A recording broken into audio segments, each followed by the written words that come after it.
Gusto ko nang magtapat sa kanya. Kaya lang paano mo ako eh. Baka isipin na bantay sa lakay ako. Yung may naligaw sa kanya, nakatanda mo yun? Si Noel Rico.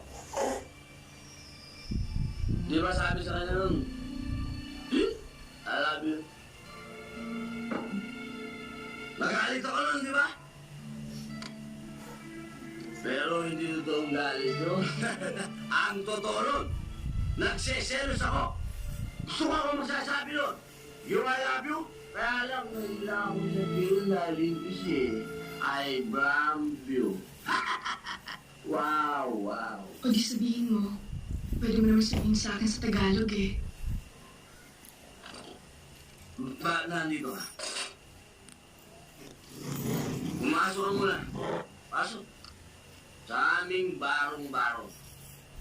Alam mo, kahit na mahirap kami, marunong kaming rumispeto ng kapwa namin. Pasok. Pasok. Bakit nandito ka? Ha?